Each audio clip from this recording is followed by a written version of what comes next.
All right, now let's bring this up.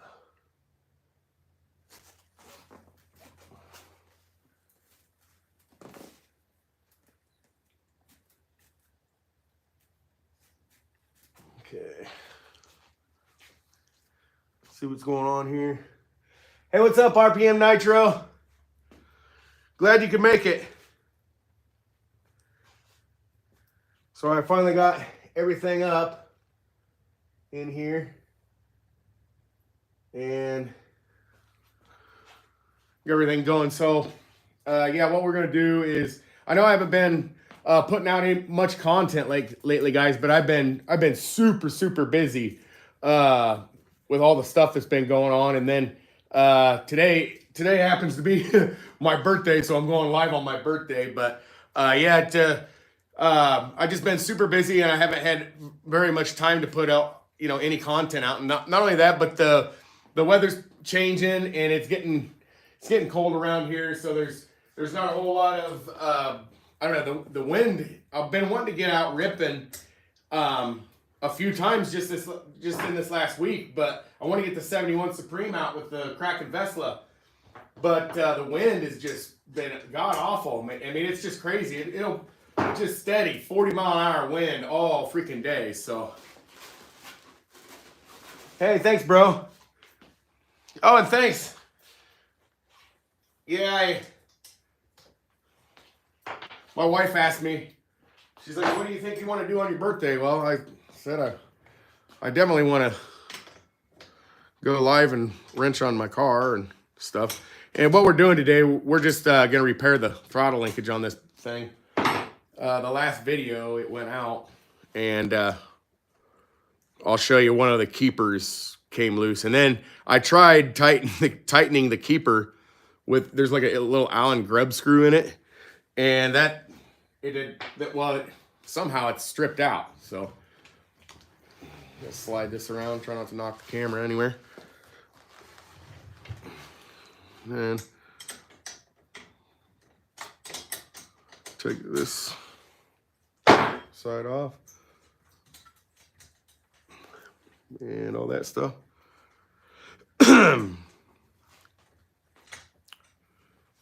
So, man, we're gonna go ahead and see what you guys can see there. Pop this cage out. This cage is so super light. I made this cage out of brake line. 3/8 brake line. Okay, so next thing we're gonna do is we're gonna remove this pipe. Well, just the expansion chamber anyways. So you guys can see what I'm working on.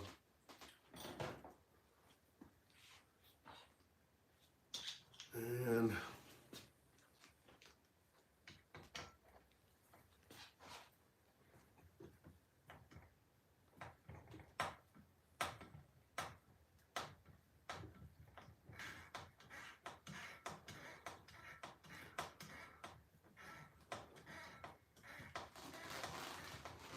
let's see what's going on. No, not much going on in the comments section. So yeah, and then last week, I can't remember what we had going on, but I missed the live last week because we had something going on.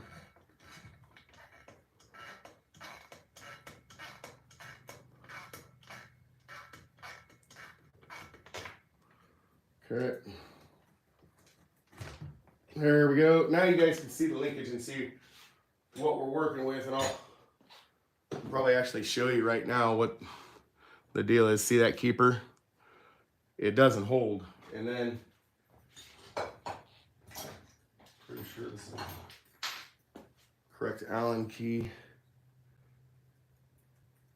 but yeah, it doesn't. Here, I can put it in there. But it doesn't tighten, so, or it doesn't lock it down. It just keeps spinning, see?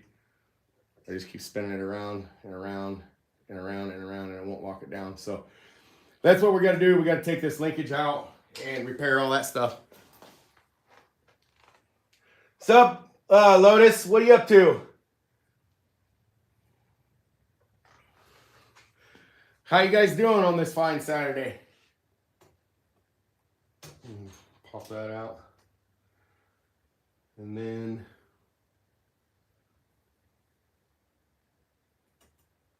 probably just do this like so. Just unscrew this.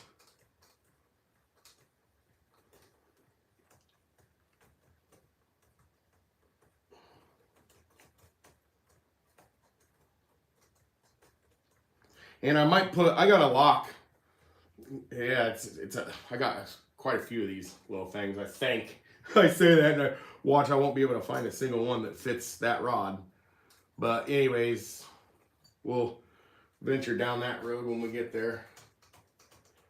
But what I thought about doing is putting a lock here on the back. So, I mean, this thumb screw works, but especially if you want to do like a quick adjustment on it. Oh yeah, yeah. I'm going back to my parents Wednesday. We're headed off Wednesday to go back to my mom and dad's, and we're gonna spend Thanksgiving there and everything. Get my big hands in there.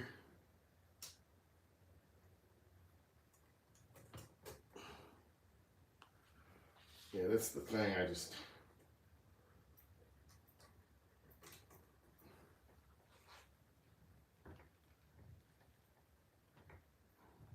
There we go. So, got that down. And then what I think I'm going to do here is I'm just going to pull off the servo horn. To me, that's the easiest way.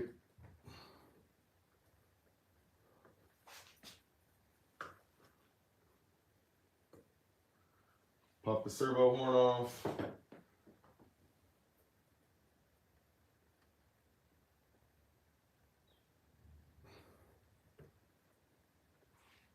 Then we can slide this out. Then, well, we can go ahead and set this machine down here momentarily.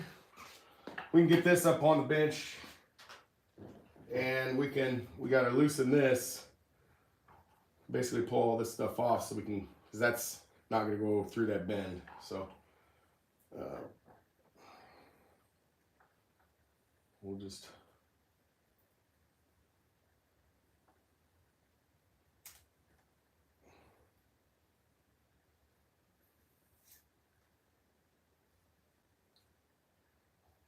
okay.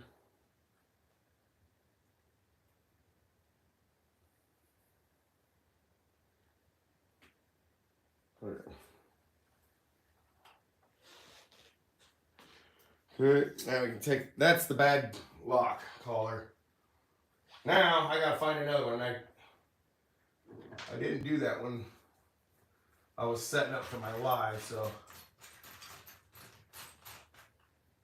just have to bear with me. I need to put this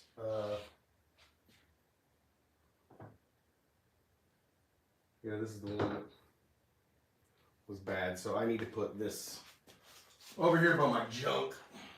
And then I'm gonna be over here, I'm gonna look for one of them collars. Hopefully I can find one pretty quick. I thought I had a gob of them. Here's one.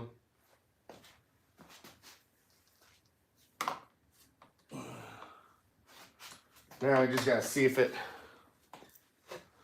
will fit the rod and lock down. It fits the rod, I think, if we pull the grub screw out of it or loosen it up. That's a different size grub screw.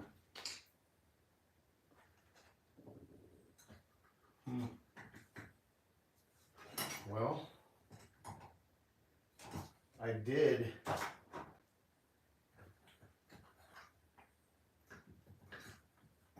Let's see here.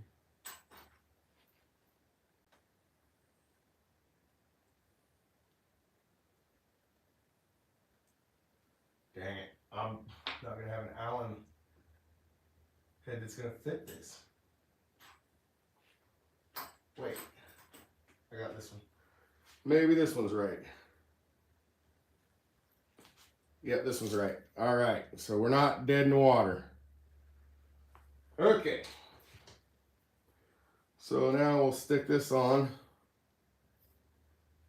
and see if we can get it to lock down. Yeah, I don't think we're going to have any problems with this one. So next thing we'll do is reassemble all this.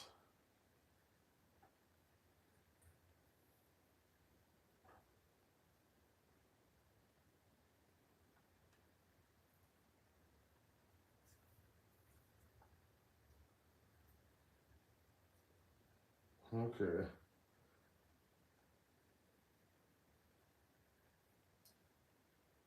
Yeah, that's right. Okay. Put this on here. Do I got any comments? What's going on? Oh, crossword puzzles in here. What's up, bro?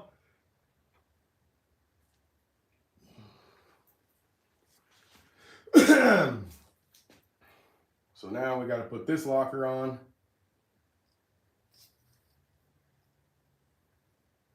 And this locker has a different size Allen, which I think I'm just going to leave them loose on there. And then I was going to, you know what, we'll probably just use this. That thumb screw thing was just working just fine. So instead of me looking for more tools and crap like that. So now we'll put this machine back up there.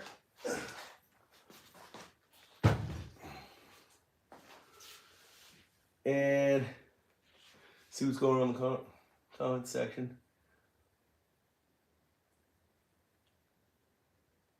Hey, thanks for the happy birthday wishes. I appreciate it, guys. I really appreciate it. So yeah, the next thing is going to be to reinstall this.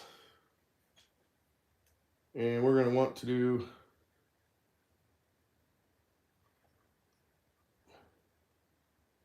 it in this fashion.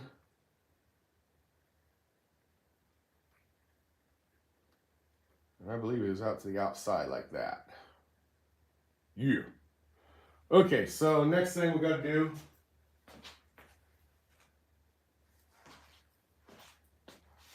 is we got to turn the machine on.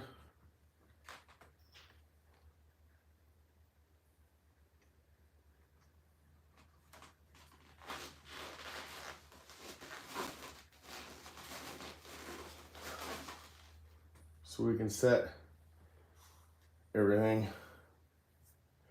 Yeah, I think that's real close to where it was.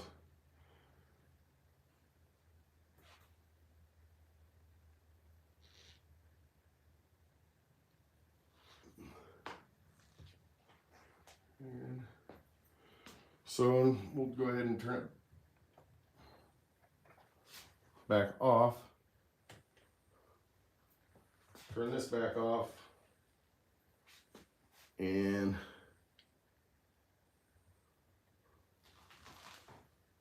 put this servo horn back on.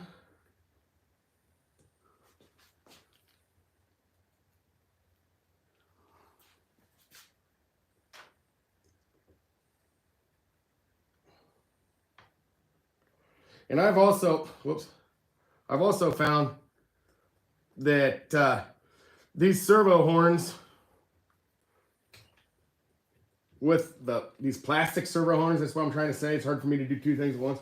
But these plastic servo horns, I found that you don't need Loctite to hold, the screw doesn't fall out near as easy, and you don't have to put Loctite on it. Whereas if you use a metal servo horn, you better Loctite it or it'll come loose every time. That's what my experiences are. So,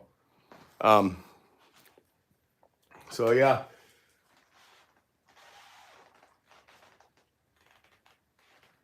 Yeah.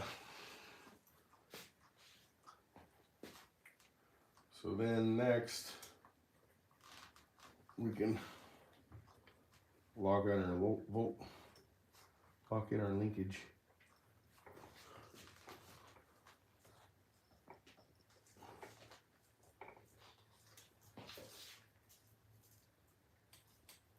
Okay. And then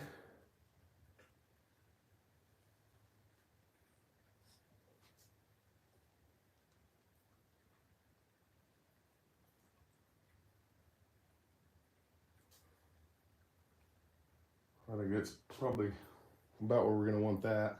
I'm going to go ahead and turn this back on. Turn the machine back on. So that's where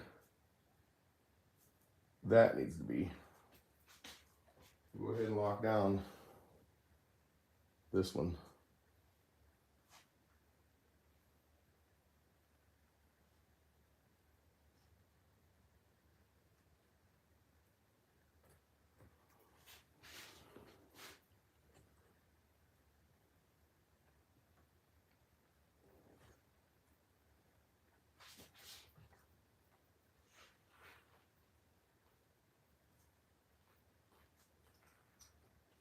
Okay, now we'll come back in with this and put just a little bit of tension on it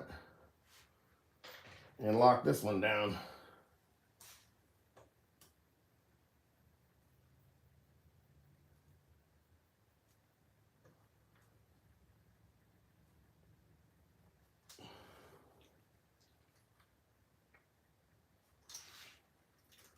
All right.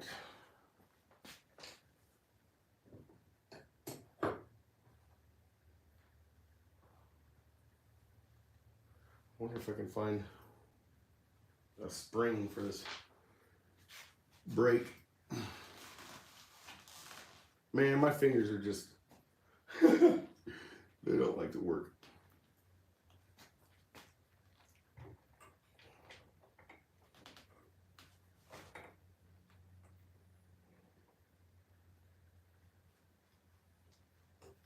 There we go, got it. All right. So, yeah, I was gonna find a spring instead of just a piece of rubber there. Let's see if maybe I can find a old light duty spring laying around here. Let me check one of my bolt bends.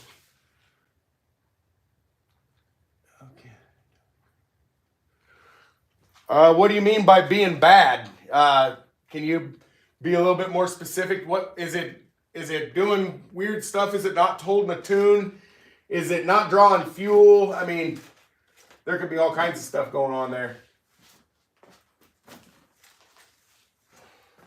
That's kind of where I would start.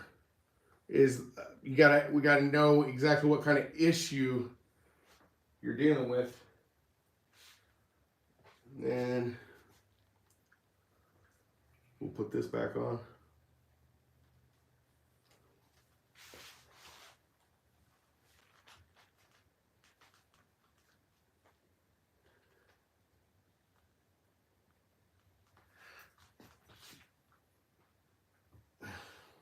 See here.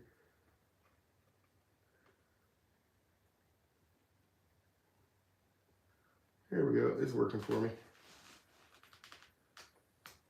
Okay, now I just gotta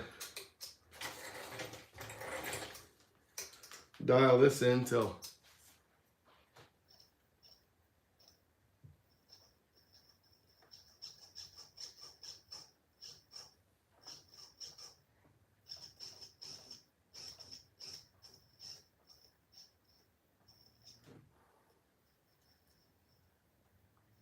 okay, so I might have to adjust some endpoints here.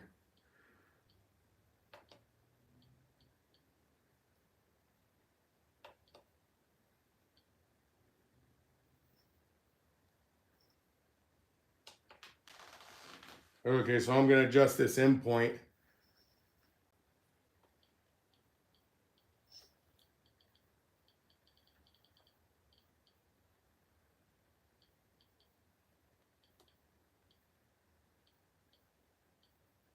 to right there. Okay.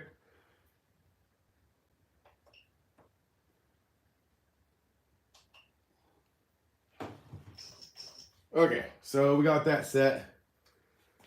We got to keep dialing our brakes in. In fact, I can speed this up.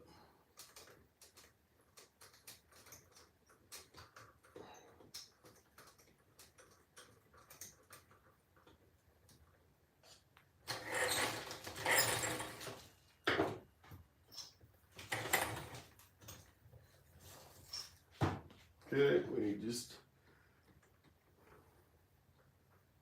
and maybe the better option, yeah, because it's already wanting to apply the brakes.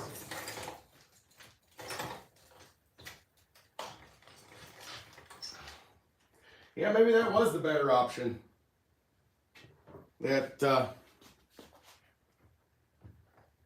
I just like the brakes better with that rubber with that piece of rubber airline or whatever I had in it. So yeah, I'm gonna switch it back over to that. They locked up tighter and they were just more there, I guess, so to speak. So go ahead and spin this baby off again. I thought I liked the spring because it gave it some cushion or whatever, but I'm finding out I don't like it. So carb seals. It won't start off choke.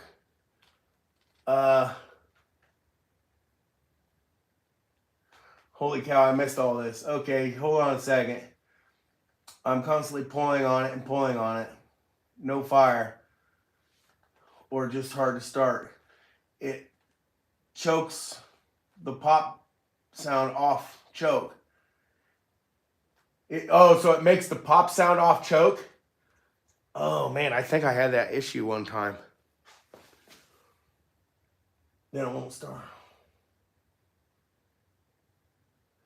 So you can get the pop out of it, but it won't start. Is that what you're saying? You can get it to pop, but you can't get it to fire up? That might actually not be your carburetor. That could be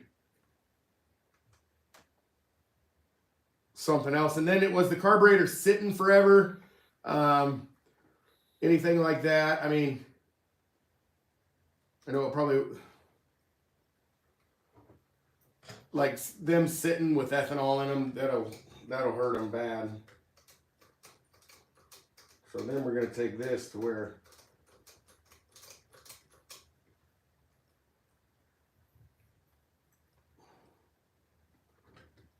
yeah, we're going to take it in here.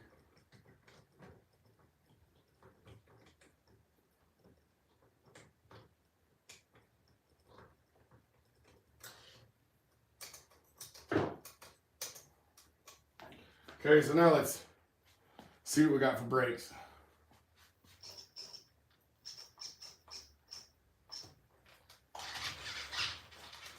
Yeah, that's way better. That's what I was talking about, the brakes.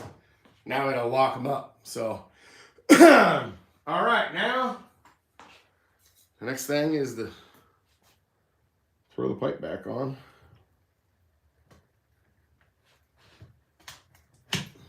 And do that. So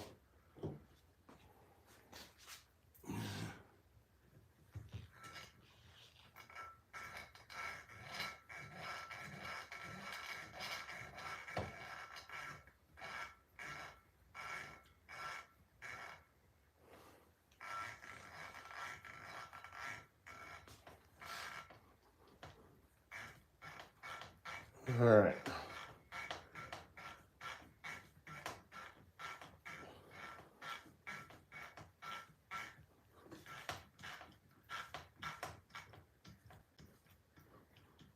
There we go. I like that. We'll put this spring back on. There we go.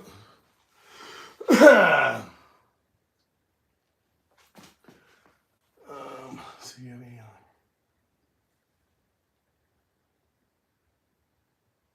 it was running real good, and all of a sudden when I went back out to start it up, it made the pop sound off the choke.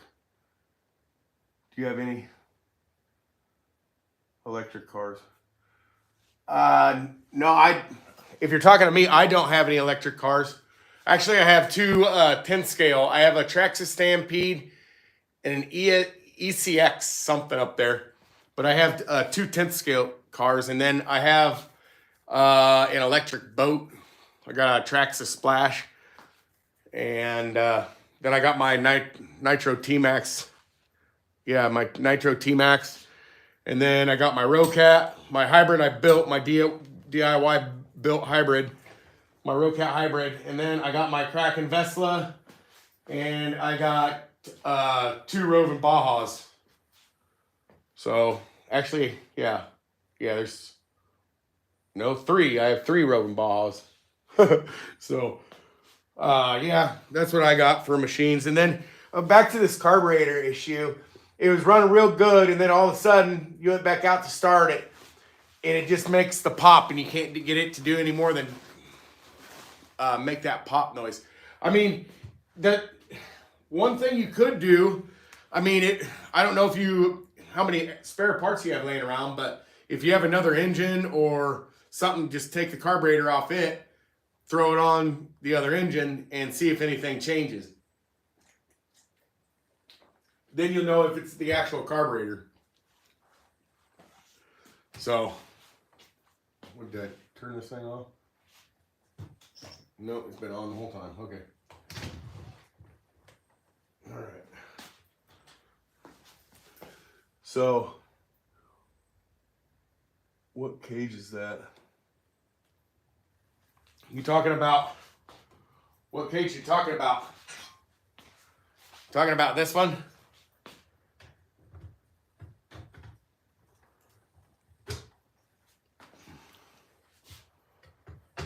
This one it's a steel cage, and I made it. I fabricated it up, and I welded it together with my 110 flux core welder, which was kind of a bitch. And the welds, they don't look the best, but they serve their purpose. I mean, this thing's solid as hell. So.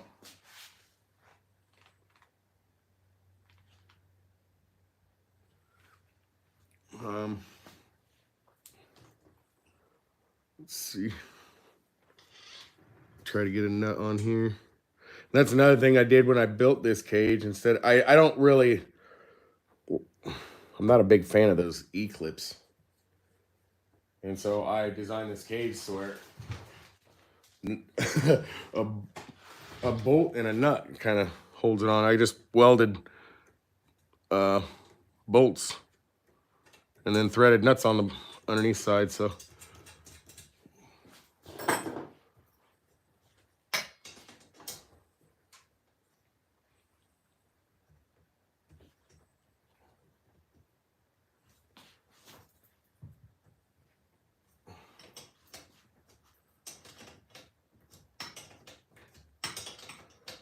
but I mean, that carburetor issue, I mean, that sounds like, I mean, there could be a number of things. It's so hard to, I guess, fix things over the wire or whatever without being there and being able to see what's going on. It's hard to do. But I had a situation like that one time, and I'm trying to remember what happened.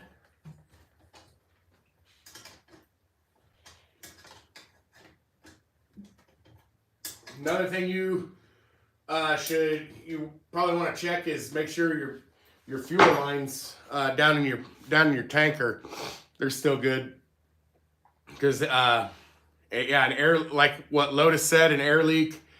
There's all kinds of things that can throw fits, and for that just to all of a sudden do that, it has to be something. I mean, you should be able to find something just going over it for it to just do it all of a sudden and be dead in the water. If you have no compression, when you pull it over, it won't there won't be any resistance. It'll just like freewheel. I mean, if you have low compression, you'll still feel like a compression stroke, like every time the piston comes up, but it's not enough to compress the air enough to ignite the fuel to get a proper combustion. And that's why you'll get the half-ass pop. I mean, it could have broke a ring. Does it still spin over freely or too freely? I mean, there could be several things, leading up to that.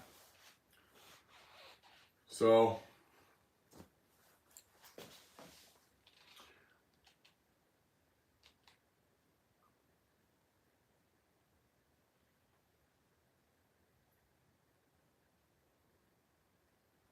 oh, that sucks.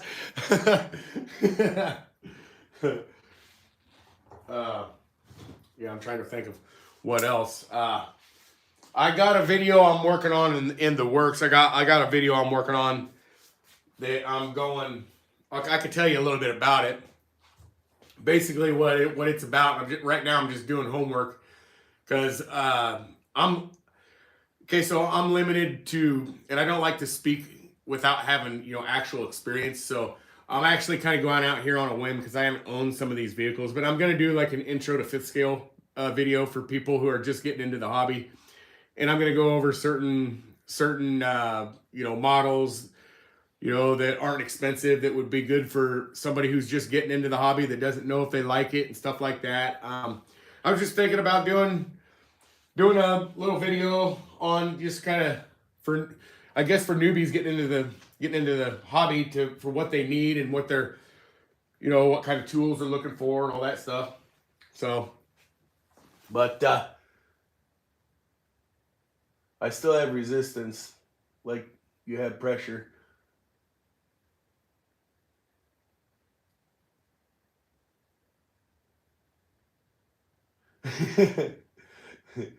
But yeah.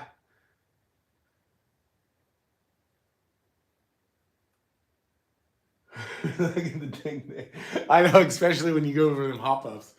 I mean, yeah, I got into this because in the background you guys can't see it, but I got a 2001 F-150 Lightning, and after I got disabled, I was wanting to work on the Lightning and soup it up and stuff, and everything I looked at for the Lightning was like $1,000, and it was like, I'm not gonna be able to afford that on disability. So that's actually how I got into fifth scale. I needed something to wrench on, something to work on, something to do.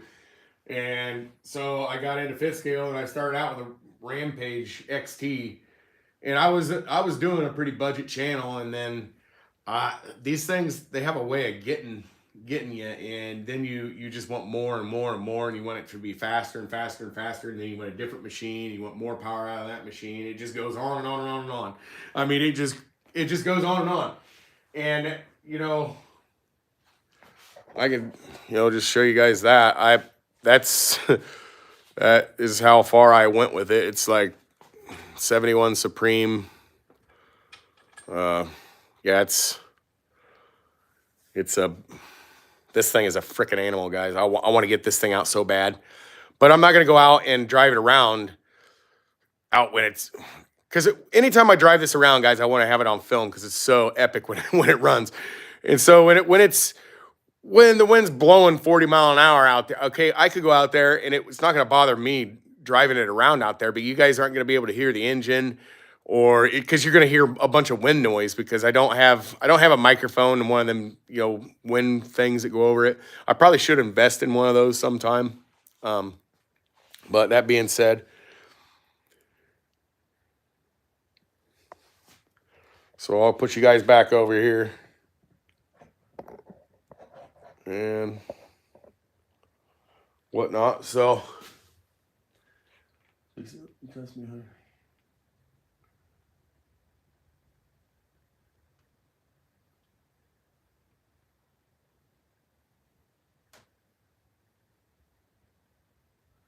yeah, I mean, as far as getting a new engine, he's Lotus is actually right. I mean, you can get I mean, you can get a decent engine to get you going again off of Roven for like $100. I mean, there's other places like DDM who's selling the Vetka rollers, or not the Vetka, but the Vesla rollers. Okay, so when they sell the roller, they all come with an engine in them, so they take the engine out, and so there's people who are selling those engines, and you can pick them up pretty cheap. I think they're like $100 or $120, and then you got a brand new engine, and then you can go from there, and you can order an ESP head, or you can go a different route and maybe order a case reed turned into a reed engine. But when you do that, it gets more extensive because most cylinders aren't designed for a reed application. And what I mean by that,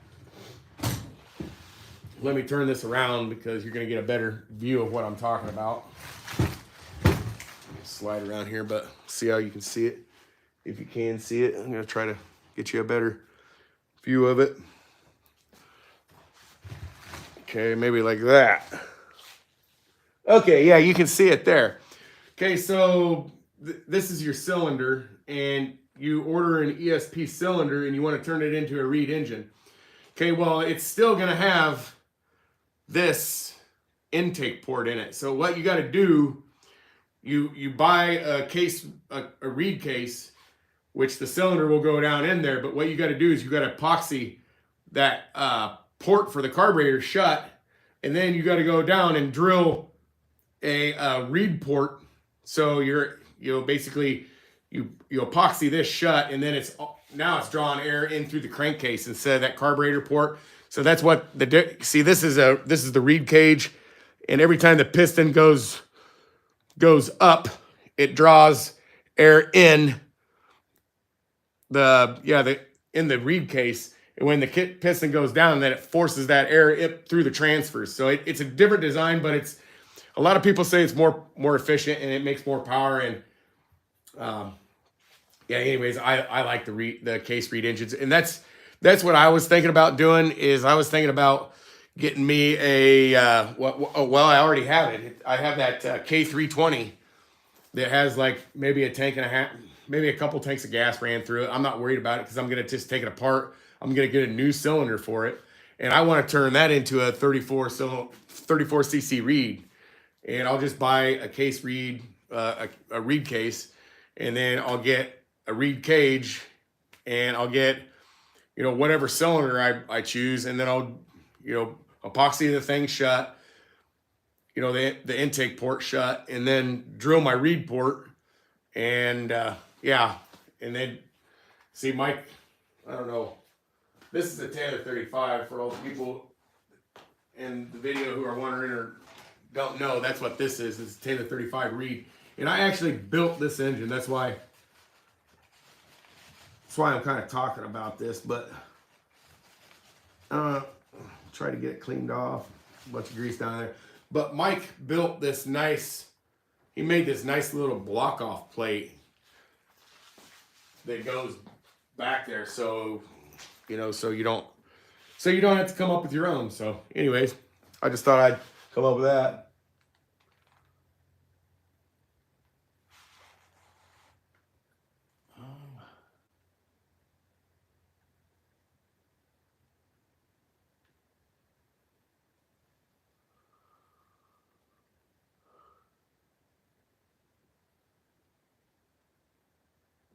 Scott, okay, what's the difference between your version 1.5 and the 2? Yeah, bigger transfer ports.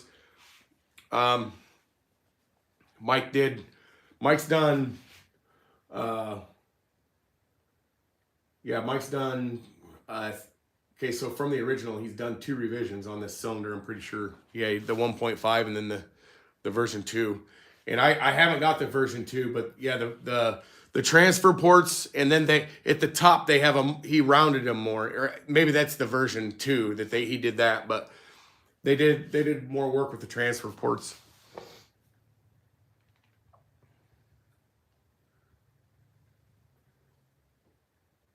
Oh yeah. I don't even know what the squish is on that. put it together. No, I did more than just put it together. Like I said, I had to machine that transfer port and all that stuff. And it's not that big of a deal. I just used a, what was it? It was either a double flute or a 3-flute CNC router bit that I picked up. I can't remember even where I picked it up, but I think I got it online. Might even have it over here.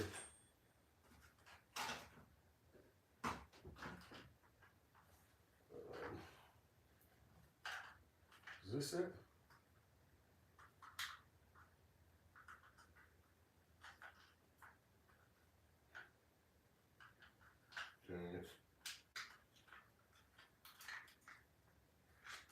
No, that one's not it. It should be up here, dang it. Try not to put that where I wouldn't be able to find it. Anyways, I got it around here somewhere. All this crap I got laying around. I mean, and then I'll go and put something in a spot. I'm for sure I'm not gonna forget where it is. And then you think I'd go back and find it. Yeah, right. I can't find it every time. I lose it. So, yeah. That bugs my ass off. I can't find that bit.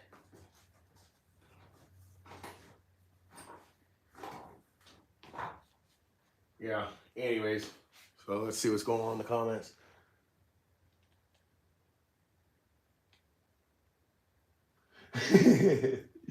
Yeah. Yeah. I don't know. I really honestly can tell you that the biggest thing about doing like building an engine, and the reason why they're not cheap is because he's got to do all this R&R, research and development shit. And I mean, he doesn't want to put out, a product that isn't going to last and isn't going to live up to his name. So, I mean, it's like a lot of R&D and just a lot of stuff going into it. Yeah, because I wish I could find that bit.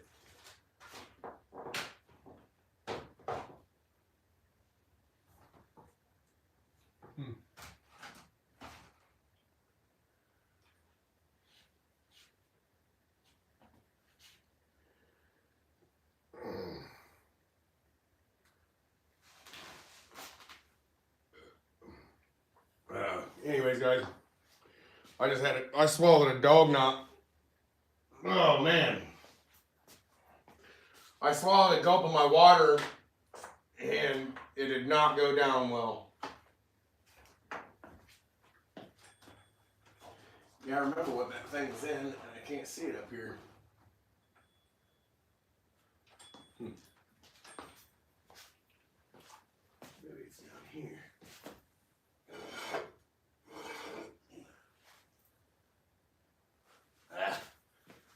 Yeah, anyways. So, yeah. Well, we got everything going and everything done. So I still can't find that bit, but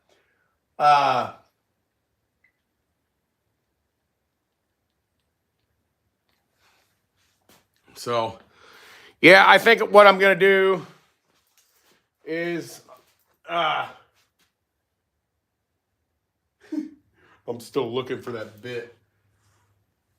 That's not it. That is kind of what I used, but it's not the bit. Okay. Well, anyways, guys, what I was trying to say is I think I'm going to probably go ahead and end the live stream. I mean, we replaced that linkage, and, well, we didn't replace it. We fixed it and put that new stop on it and everything. So I don't know if I got, much more to go. Plus, it's my birthday. I kind of want to, spend the day doing some other stuff and all that. So, yeah, I'm going to go ahead and end the live stream here, guys. And how long does it take to become?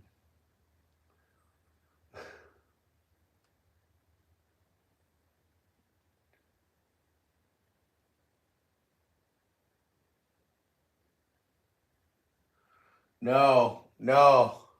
Oh, thanks, Scott. No, you get if you get an engine from Detroit, you'll get it within a day. I mean, it depends on how fast you want it. You can get it the next day if you want it.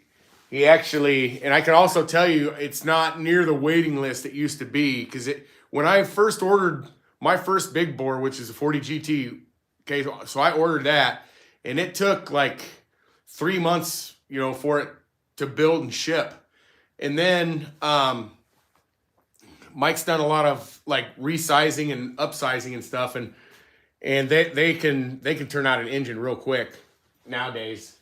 There's really not much of a waiting line from the last. That's the last thing I heard, anyways. And then what else was I saying? And then I know they have like stock of, especially the 35, and they have stock of the other engines. Unless you want some crazy anodizing or dual splash anodizing or something like that, something custom, you should be able to get it like real quick.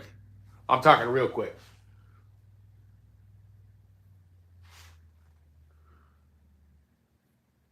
So, yeah, I really wish I could find that bit.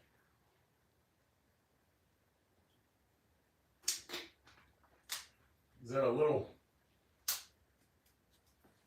plastic tube? Oh, here it is. I just found it. Yeah, so this is the bit that I used to make my transfer port. I just put that in my drill press, is what I did. And then I used this. I went down through it first off, to get my depth. And then I used it as like a router or whatever. And I ground out on each side. I put pressure on this side and then pressure on this side to make the port bigger. So, and then I made sure it went all the way down through, But yeah, that's the bit that I used to do it with. Whoops.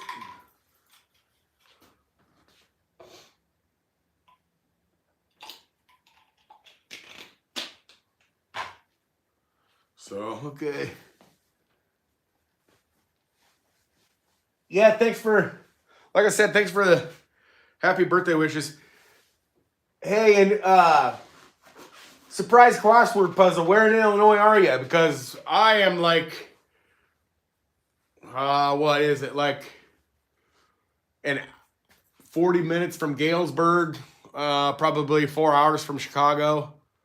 I'm in southeast Iowa, which is right on the Mississippi River. So, we're like 10, not even 3 miles from the river. So,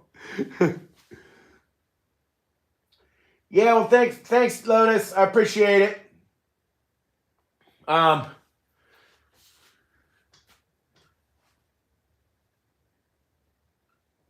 I was gonna see.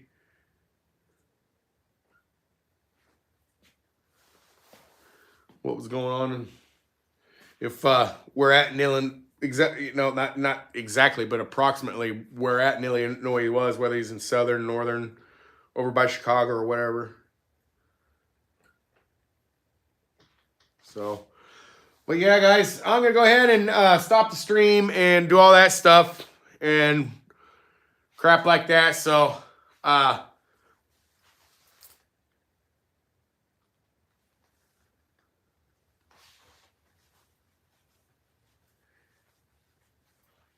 yep, you'll definitely like it.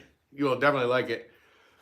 So anyways, guys, I'm gonna go ahead and stop the live stream here. Hope everybody has a good day and a good weekend ahead of them. And I probably won't have anything. I might have a video up before I leave for Thanksgiving, but I'm probably not gonna have anything up till after Thanksgiving. So until then, guys, have a good Thanksgiving, and don't forget, we will see you in the next one.